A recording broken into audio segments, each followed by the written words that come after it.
Hello my dear students, welcome back to my class where every learning is enjoyable. और आज की class में हम जो पढ़ने वाले हैं वो है कि हमने पिछली क्लास में जो दो उपयोग पढ़े थे विमीय समीकरण के, उन पे बेस्ड जो है वो हम ट्यूशन करेंगे, क्योंकि मैंने देखा था कि काफ़ी लड़कों को जो है वो प्रॉब्लम आ रही थी। तो आज की क्लास सिर्फ और सिर्फ दो जो हमने लास्ट में, यानी कि एक तो था हमारे पास में कि हमने किसी भौतिक राशि के परिमाण को एक पद्धति से दूसरी पद्धति में बदला था, और जो हमारे पास लास्ट उपयोग था वो ये था कि विभिन्न भौतिक राशियों में हमने जो है वो संबंध या सूत्र स्थापित जो है वो हमने किया था। तो वहां पे भी जो है मैंने एक क्वेश्चन करवाया था। तो आज की क्लास हम सिर्फ जो है वो इन दोनों ही उपयोग पे हम जो है वो क्वेश्चन करने वाले हैं। ठीक है, तो फटाफट अब अपनी कॉपी और पेन निकाल लीजिए। तो शुरू करते हैं अपनी क्लास। तो सबसे पहला क्वेश्चन आज का, ये क्वेश्चन जो है वो आपका जो है वो यूनिट कन्वर्जन का है, यानी कि हम जो है वो किसी भौतिक राशि के परिमाण की एक इकाई को दूसरी जो है वो मात्रक इकाई में हम जो है वो उसको कन्वर्ट करेंगे। सो पहला क्वेश्चन आपका है कि पारे का घनत्व, पारा यानी मरकरी जिसको बोलते हैं, घनत्व दे रखा आपको कितना 36 ग्राम पर सेंटीमीटर क्यूब है। ठीक है, अब इसने ये बोला क्वेश्चन को भी यहाँ आप समझो कि किस तरीके से दे रखा, आपको कौन सा मतलब कौन सी इकाई दे रखी है और किस में बदलना है। अगली बात समझ में, या हम बोल सकते हैं कि कौन सी मात्रक पद्धति दे रखी है और किस मात्रक पद्धति में बदलना है। अगली बात समझ में। तो यहाँ आपको पारे का घनत्व दे रखा है 13.6 ग्राम पर सेंटीमीटर क्यूब। यदि द्रव्यमान को आप किलोग्राम में तथा लंबाई को आप मीटर में नापा जाए तो नई पद्धति में पारे का घनत्व क्या होगा। अरे बात समझ में, यानी कि आप ध्यान से देखो तो ग्राम पर सेंटीमीटर क्यूब दे रखा है, जैसे कि आपको दे रखा है कि 13.6 ग्राम पर सेंटीमीटर क्यूब। अब इन्होंने क्या बोला है कि आप जो वो ये जो द्रव्यमान है इसको तो आप लोग किसमें, किलोग्राम में, और जो आपकी लंबाई है उसको तो आप किसमें, मीटर में। तो यही तो चीज बोली है। तो आपको पता होगा ग्राम और सेंटीमीटर ये किसमें आते हैं, सीजीएस। अरे बात समझ में। और ये किलोग्राम और मीटर ये किसमें आता है, एमकेएस। तो आपको सिंपल सी बात है कि यहां से किसमें जाना है, सीजीएस से। ये आपके पास में कौन सी है, सीजीएस यूनिट है, और ये आपके पास में कौन सी है, एमकेएस यूनिट है। अगली बात समझ में, और ये आपको जो है वो कैलकुलेट करना है। अगली बात समझ में। तो वही चीज आपके पास में सब, ये आपके पास में हो जाएगा क्या, N1, क्लियर है। ये आपके पास में हो जाएगा क्या, U1। इस तरीके से ये आपको कैलकुलेट करना है, N2। ये हो जाएगा आपके पास में क्या, U2। अगली बात में, अच्छा घनत्व, ये क्या दे रखा है आपको, घनत्व। तो घनत्व की हम जो विमा भी निकाल सकते हैं, बहुत ही इजी, यहीं से निकाल सकते हो आप, है ना। घनत्व की विमा, घनत्व की विमा। तो घनत्व की इकाई देखो क्या है आपके पास में, घनत्व ग्राम। ग्राम के लिए हम क्या यूज करते हैं, M1। ग्राम के लिए, ग्राम क्या एक तरह से द्रव्यमान है ना, द्रव्यमान के लिए क्या लिखते हैं, M लिखते हैं। इसके ऊपर पावर कुछ नहीं, मतलब 1, ओके, अपॉन सेंटीमीटर। सेंटीमीटर क्या है, लंबाई, और लंबाई के लिए हम क्या यूज करते हैं, L। तो इसके मतलब आ जाएगा आपके पास में L क्यूब।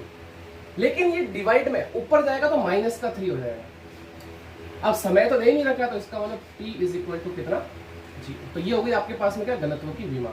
और विमा निकालने के लिए मैंने आपको अच्छे से एक लेक्चर बना रखा है, आरी बात समझ में, आप विमा भी जो है वो निकाल सकते हो। क्लियर, तो ये हो गई घनत्व की विमा, क्लियर है। अब यहाँ से हमको फॉर्मूला लगाता है N2 के लिए। सो N2 इज इक्वल टू, हमें पता है क्या होता है, N1 M1 अपॉन M2 की power A, L1 upon L2 की पावर B, और T1 अपॉन T2 की पावर C।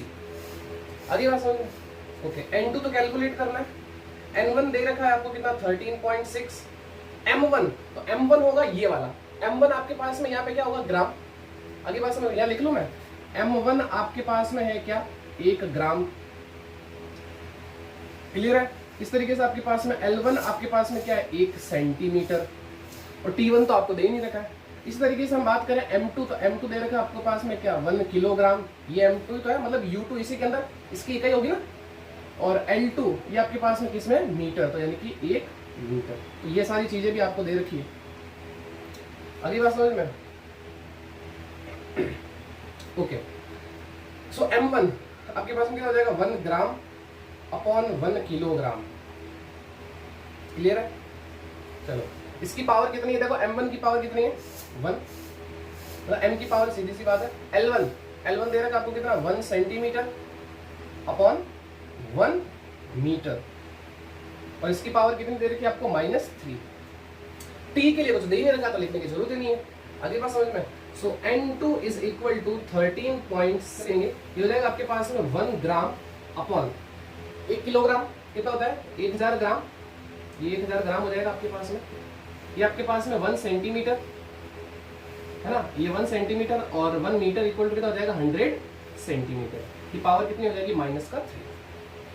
क्लियर है। तो आपके पास में देखो ये सेंटीमीटर से ये सेंटीमीटर कैंसिल आउट हो जाएगा, आगे बात समझ में। और ये ग्राम से ये आपके पास में ये ग्राम भी कैंसिल आउट हो जाएगा। क्लियर है। सो यहाँ लिख लेते हैं अपन है ना,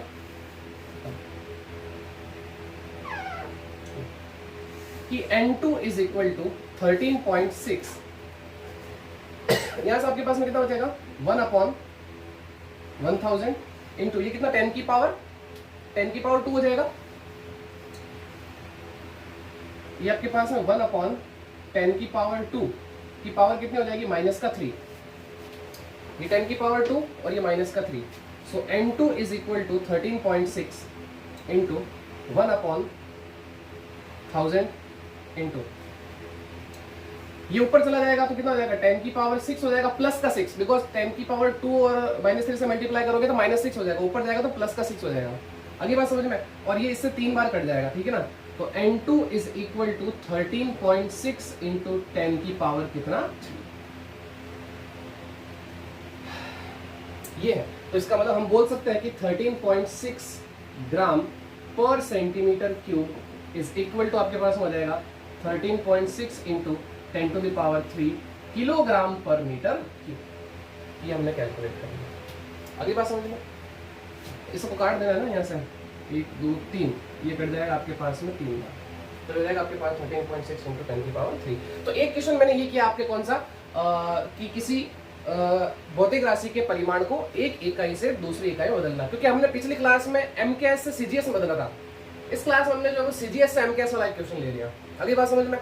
तो एक क्वेश्चन हमारे पास में इस तरीके का भी हो गया, ठीक है ना। तो फटाफट इसको नोट करो, फिर जो है हम नेक्स्ट क्वेश्चन पे बढ़ते हैं। फर्स्ट एग्जाम्पल के बाद में हमारे पास में नेक्स्ट एग्जाम्पल जो है कि एक सरल लोलक का आवर्तकाल, मतलब कि ये जो क्वेश्चन है आपके पास में वो है वो थर्ड जो आपके पास में उपयोग था। अगली बात समझ में कि विभिन्न भौतिक राशियों के मध्य क्या संबंध होता है उससे रिलेटेड ये क्वेश्चन है, ठीक है ना। आपको देखते पता भी चल गया होगा कि एक सरल लोलक का आवर्तकाल T, उसके द्रव्यमान M। अच्छा, सरल लोलक आप जानते हो ना, जैसे कि क्या होता है कि जो दीवार घड़ी होती है ना, दीवार घड़ी में कई बार मतलब ऐसी दीवार घड़ियां होती है, आपने देखा भी है कि जिसमें वो जिसको आप कांटा बोलते हो ऐसे हिलता रहता है, उसको अपन सरल लोलक बोलते हैं, ठीक है ना। जिसका आवर्तकाल उसके द्रव्यमान, एक तो उसके द्रव्यमान M, उसकी लंबाई L तथा गुरुत्वीय त्वरण G पर निर्भर करता है, क्योंकि नीचे की ओर गुरुत्वाकर्षण लगता है इसमें से। तो आपको क्या करना है कि सूत्र की स्थापना करनी है, ठीक है ना। इसके डिटेल के बारे में तो हम जब ये आएगा चैप्टर गुरुत्वाकर्षण तो हम वहां पढ़ेंगे। अगली बात समझ में यहाँ पे, और इसको हम जो है वो काफी अच्छे से पढ़ेंगे, लेकिन अभी सिर्फ और सिर्फ हमें क्या करना है कि इसका फॉर्मूला डिराइव करना है और कुछ नहीं, ठीक है ना। तो ये ध्यान रखो कि इसका आवर्तकाल किस किस पर डिपेंड कर रहा है, ठीक है ना। डिटेल में इसके बारे में आगे चैप्टर में आएगा तो जब हम पढ़ेंगे, इसको टेंशन नहीं लेने का, ठीक है ना। सो आवर्तकाल तो देखो किस किस पर डिपेंड कर रहा है आवर्तकाल T। एक तो डिपेंड कर रहा है किस पे, द्रव्यमान पे। तो द्रव्यमान को से लिखते हैं M से लिखते हैं, जिसकी पावर कितनी हो जाएगी X मान ली।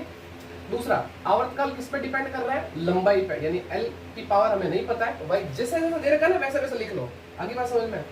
और टाइम किस पे डिपेंड कर रहा है, गुरुत्वीय त्वरण यानी G पर, इस तरीके से। आगे बात समझ में। अब इन तीनों को कंबाइन कर लो तो ये हो जाएगा आपके पास में T प्रोपोर्शनल टू M की पावर X, L की पावर Y और G की पावर Z। अगली बात समझ में। सो T इज इक्वल टू, अभी समानुपातिक का चिन्ह हटा दो आप यहाँ से, तो ये हो जाएगा आपके पास में K M की पावर X, L की पावर Y और Z की और G की पावर Z। यानी कि जब आप समानुपातिक का चिन्ह हटाते हैं ना तो एक जो है वो समानुपातिक नियतांक आता है, जो आपको पता है कि विमाहीन होता है, मैंने लास्ट क्लास में बताया था, इसकी कोई विमा नहीं होती। इसको दे दो आप इक्वेशन नंबर 1। अब जो है वो आप इन सभी की एक बार विमाएं लिख लो। आरी बात समझ में। तो विमाएं M के लिए क्या होगा, M क्या द्रव्यमान, तो द्रव्यमान के लिए क्या लिखेंगे हम M1, बाकी तो L0 T0 तो हो गई होगा। आगे बात समझ में, यही होगा। नाउ लंबाई L दे रखा, तो इसके लिए हम क्या लिखेंगे L1, क्लियर। और फिर आपके पास में जी, जी क्या त्वरण, और त्वरण की विमा क्या होती है L1t माइनस 2। अगली बात समझ में। अब ये यहाँ रख दो आप, अब यहाँ आ जाओ आप इससे समी, अच्छा टी ये आपको दे रखा है, टी भी दे रखा है, तो टी की भी विमा लिख देता हूँ मैं यहाँ पे। टी के आपके पास में आवर्तकाल, आवर्तकाल मतलब होता है समय, और समय के लिए इनका यूज करते हैं टी यूज करते हैं।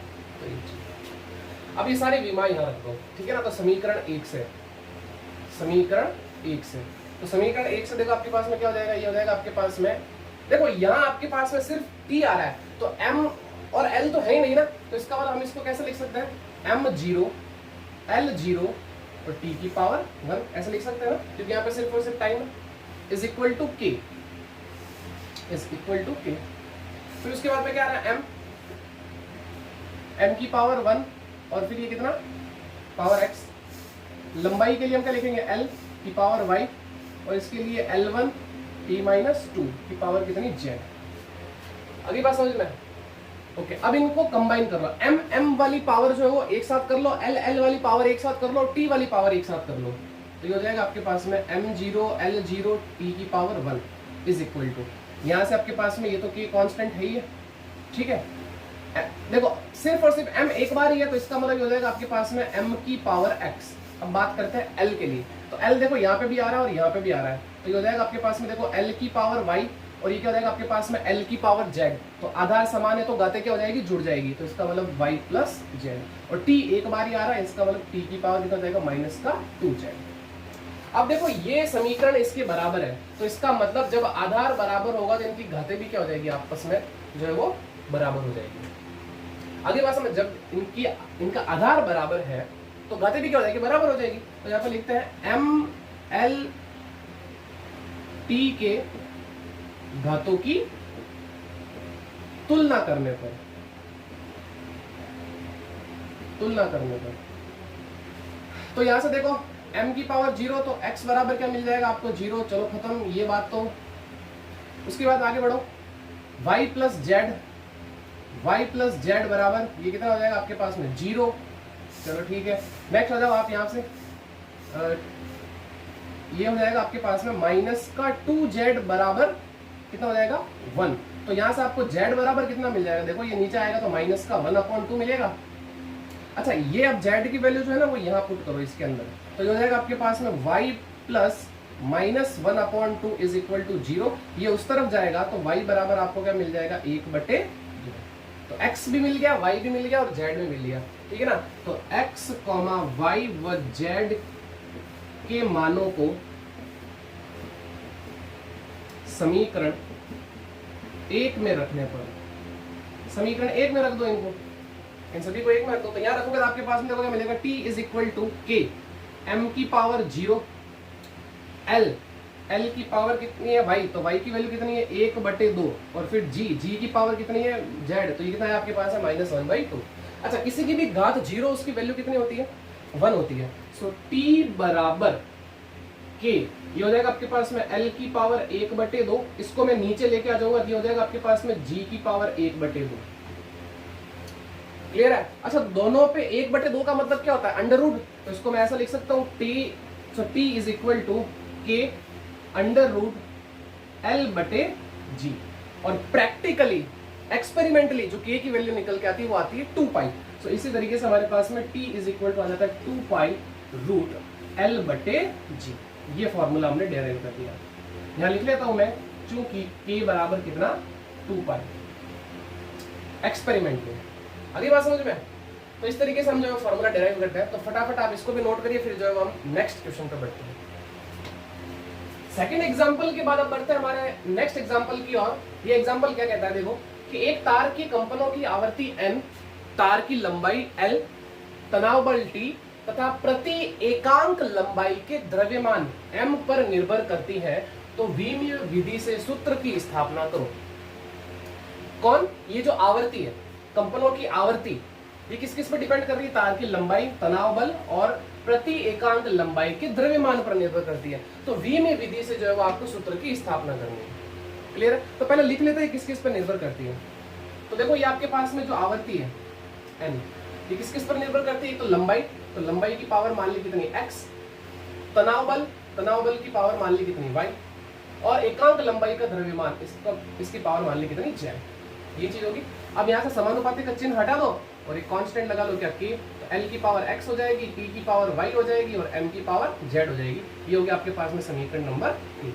अब जो है वो इनकी क्या लिखो आप, विमाएं लिख लो, ठीक है ना। तो विमाएं, अब विमाएं देखो मैं डायरेक्ट लिख रहा हूँ, मैंने ये कैलकुलेट करवा रखी है। आगे बात समझ में, तो आपको समझ में नहीं आए तो आप जाके देख लेना, क्लियर। सो n आवर्ती, आवर्ती की विमा होती है हमारे पास में m0 l0 t की पावर -1, लंबाई l, l के लिए आपके पास हो जाएगा क्या, m0 l की पावर 1 और फिर t0, क्योंकि ये सिर्फ और सिर्फ लंबाई है ना, तो m और t की पावर कितनी होगी, 0 होगी, सीधी सी बात है ना। तनाव बल t, देखो बल को भी हम तनाव बल को t से भी लिखते हैं, s से भी लिखते हैं, तो हमें क्वेश्चन में t दे रखा तो यही सिंबल यूज करेंगे। बल, तो बल की विमा क्या होती है, m1 l1 t-2, इसकी भी विमा मैंने निकलवा रखी है, क्लियर। अच्छा तनाव बल बोलो तो यही तो एक तरह से बल ही है ना, तो जो बल की विमा होगी वही इसी की भी विमा होगी, तनाव बल हो गया।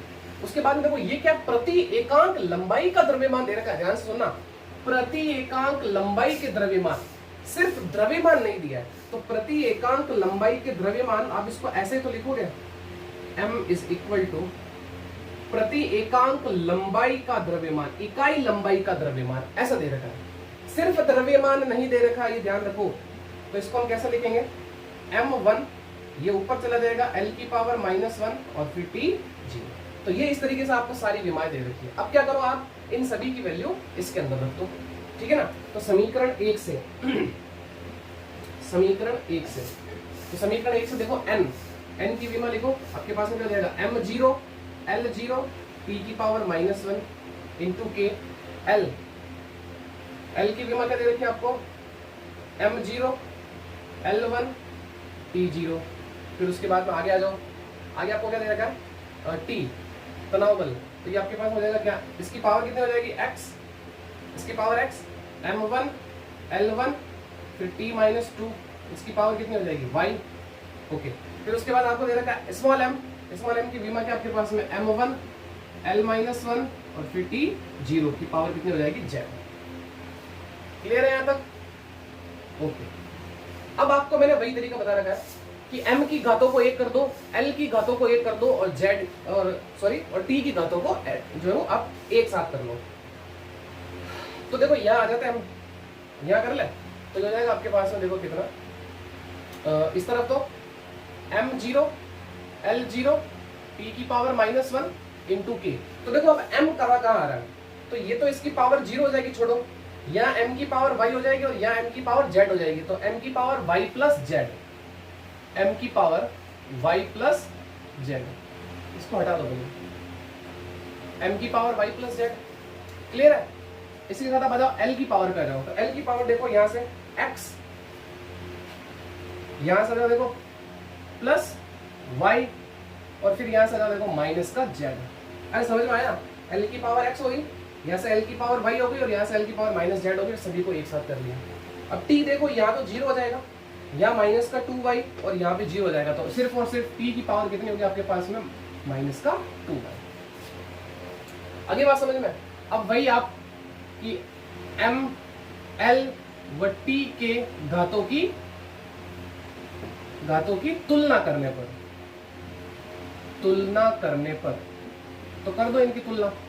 तो देखो यहाँ से m की घात कितनी है, यहाँ पे देखो y प्लस जेड बराबर, यहाँ m की घात कितनी है, 0, तो ऐसे लिख लिया, सीधी सी बात है। उसके बाद में आ जाओ आप यहाँ पे देखो x plus Y minus Z, x plus Y minus Z बराबर ये कितना, 0, और इस तरफ आ जाओ देखो माइनस का 2y बराबर ये आपके पास में माइनस का 1। आगे बात समझ में, तो ये माइनस का 1 हो गया, तो यहाँ से आपके पास में ये माइनस से माइनस कैंसिल आउट हो जाएगा और y बराबर कितना निकल के आ गया, 1/2। जब y की वैल्यू निकल के आ गई तो y की वैल्यू यहाँ पुट कर दो 1/2, तो ये हो जाएगा आपके पास में 1/2 प्लस जेड, 1/2 प्लस जेड बराबर 0। तो जेड बराबर कितना निकल के आ गया, माइनस का 1/2। अब आपके पास में देखो y भी निकल गया, जेड भी निकल गया, तो ये वैल्यू यहाँ रख लो, तुम्हें क्या मिल जाएगा, x मिल जाएगा। तो ये आपके पास में हो जाएगा, यहाँ पे वैल्यू रख लो, यहाँ पे x, y की वैल्यू प्लस 1/2, y की वैल्यू प्लस 1/2, और फिर आपके पास में फिर माइनस और फिर z की वैल्यू क्या है -1/2, तो -1/2 इज इक्वल टू 0। तो -1/2 और -1/2 क्या हो जाएंगे, प्लस का 1/2, ये प्लस का 1/2 इज इक्वल टू 0। तो 1/2 प्लस 1/2 कितना हो गया 1, x प्लस 1 बराबर कितना 0, 1 उधर चला जाएगा, तो यहां से आपके पास में x बराबर कितना मिल जाएगा -1। तो x की वैल्यू भी मिल गई, y की वैल्यू भी मिल गई और z की वैल्यू भी मिल गई। अब x, y व z की वैल्यू समीकरण 1 में रख दो, ठीक है ना। x, y व z के मान समीकरण 1 में रखने पर 1 में रख दो। तो जब इसमें रखोगे तो आपको क्या मिलेगा, n is equal to k l की पावर x, तो x की पावर कितना हो जाएगी -1, l की पावर -1 ना। फिर हमारे पास में देखो t, अरे x की वैल्यू कितनी है -1 है ना, तो यहाँ रखा तो -1, t की पावर y की वैल्यू कितनी है 1/2, तो ये आपके पास में 1/2, क्लियर है। फिर m की पावर z, तो m की पावर z, और z की वैल्यू कितनी है -1/2, क्लियर है। तो इसको देखो मैं कुछ इस तरीके से लिखता हूँ, n is equal to k, ये नीचे आ जाएगा अपॉन l। ये देखो आपके पास में t की पावर 1/2 डिवाइडेड बाई हो जाएगा आपके पास में m की पावर 1/2। और फाइनली इसको हम ऐसे लिख सकते हैं, n is equal to k upon l root t बटे m। अच्छा, k की वैल्यू अगर आपको नहीं पता तो ऐसे ही रहने दो, पता है तो लिख दो, अरे बात समझ में, ये भी एक्सपेरिमेंटली k की वैल्यू निकलती है, क्लियर है। तो इस तरीके से जो है वो हम फॉर्मूला डिराइव कर सकते हैं। करना कुछ नहीं है, जो भी भौतिक राशि जिस पर निर्भर कर रही है उसके समानुपाती लिख लो, उनकी विमाएं लिख लो, फिर अब जो है वो x y मतलब फिर उसके बाद में m l और t की घातों को एक साथ कर लो, फिर तुलना कर लो, और फिर जो भी आपके पास में ये क्या बोलते हैं अज्ञात है x y z, इनकी वैल्यू निकाल लो आप तुलना करके, फिर यही वैल्यू आप यहाँ पुट कर दो वापस, तो आपको समीकरण मिल जाएगा, ठीक है। सो नोट करिए इसको, फिर आगे बढ़ते हैं। तो स्टूडेंट्स अब जो है वो हम एक लास्ट एग्जांपल और करते हैं, वो ये है कि सरल आवर्त गति कर रहे किसी पिंड की ऊर्जा, पिंड के द्रव्यमान m, आवर्ती n, आयाम a पर निर्भर करती है, तो v में विधि सूत्र की स्थापना करो। तो पहले लिख लेता है किस किस पर निर्भर कर रही है, ठीक है ना। तो ऊर्जा को हम किससे e से लिखते हैं, किस किस पर निर्भर कर रही है, पिंड के द्रव्यमान, तो द्रव्यमान के लिए m की पावर क्या हो जाएगी x, आवर्ती यानी कि n की पावर क्या हो जाएगी y, और आयाम a की पावर क्या हो जाएगी z पर निर्भर करती है, ठीक है। अब वही आप समानुपाती का चिन्ह हटा दो यहाँ से, तो k m की पावर x, n की पावर y और a की पावर z। आगे बात समझ में क्लियर है यहाँ तक। इसको दे दो आप समीकरण नंबर 1। अब जो है वही इन सब की विमाएं लिख लो आप एक बार पहले, विमाएं। तो देखो मैं यहाँ पे भी जो डायरेक्टली लिख रहा हूँ, E ऊर्जा की विमा क्या होती है m1 l1 t-2, m द्रव्यमान है, द्रव्यमान के लिए आपको क्या हो जाएगी m1 l0 t0। देखो यहाँ आपको ये नहीं दिया है प्रति एकांक लंबाई का द्रव्यमान, वो नहीं है, सिर्फ द्रव्यमान दिया, तो द्रव्यमान के लिए हम सिर्फ m1 लिख सकते हैं, ठीक है ना। ये m अपॉन l नहीं लिखेंगे। उसके बाद में आवर्ती के लिए क्या हो जाएगा m0 l0 t की पावर -1। उसके बाद में आयाम बता देता हूं मैं आपको, एक तरह से लंबाई होती है, ठीक है ना। जब सरल आवर्त गति पढ़ेंगे तब बताऊंगा आयाम क्या होता है, लेकिन अभी याद रखो कि आयाम जो है वो एक तरह से लंबाई होती है। तो इसलिए यह हो जाएगा आपके पास में m0 l1 और फिर आपके पास में t0, क्लियर है। अब ये सारी वैल्यूज याद रखो। तो समीकरण 1 से ऊर्जा की m1 l2 t-2 इंटू के, द्रव्यमान m के लिए क्या हो जाएगा m1 l0 और फिर t0 की पावर कितनी हो जाएगी x। फिर उसके बाद में n की विमा दे रखी है आपको m0 l0 t की पावर -1 की पावर y हो जाएगी। फिर a के लिए आपके पास में हो जाएगा m0 l1 और फिर t0। बोलो सही है। अब भाई m वाली घातों को एक साथ कर लो, l वाली घातों को एक साथ कर लो, t वाली घातों को एक साथ कर लो, इसके ऊपर पावर लगा देते z। तो यहां से आपके पास में m1 l2 और फिर t माइनस 2, फिर k। तो यहां से देखो m की पावर क्या क्या है, यहां से x, यहां से आ जाओ, देखो ये तो आपके पास में 0, ये भी आपके पास में 0, तो m की पावर सिर्फ आपके पास में क्या होगी, x। तो अब आ जाओ l की पावर पे, तो l की पावर आपके पास में देखो क्या क्या है, यहां से 0, यहां से भी 0, और आपके पास में ओनली फॉर क्या, z। अब आ जाओ t की पावर पे, तो t की पावर देखो यहां से 0, यहां से आपके पास में माइनस का y। बोलो सही है, ये आपके पास में माइनस का y। अब वही अगर ये इक्वेशन इसके बराबर दे रखी है, ये इक्वेशन इसके बराबर दे रखी है, तो इसका मतलब इनके आधार समान है, तो इनकी घातें भी क्या होगी, इक्वल होगी। तो m l व t के घातों की तुलना करने पर, घातों की तुलना करने पर, तो ये हो जाएगा आपके पास में, देखो यहां से x बराबर निकल जाएगा कितना, 1, फिर उल्टा लिख लिया क्या,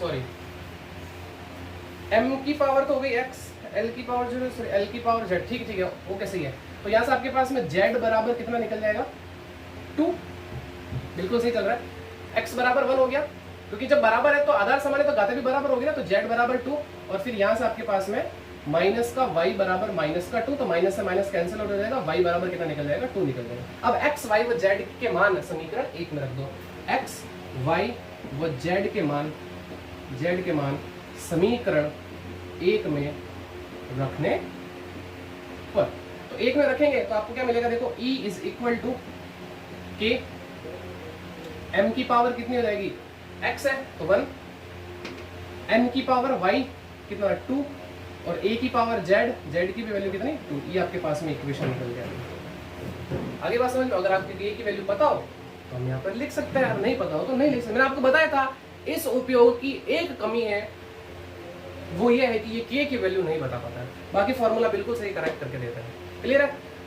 तो आई होप आपको अब सारे डाउट क्लियर हो गए होंगे कि विभिन्न भौतिक राशियों में जो संबंध है वो हम किस तरीके से स्थापित करते हैं। क्लियर है? तो आज की क्लास में इतना ही। आई होप आपको आज की क्लास में जितने भी न्यूमेरिकल के सब समझ में आए होंगे। तो मिलते हैं नेक्स्ट वीडियो में, तब तक थैंक यू सो मच।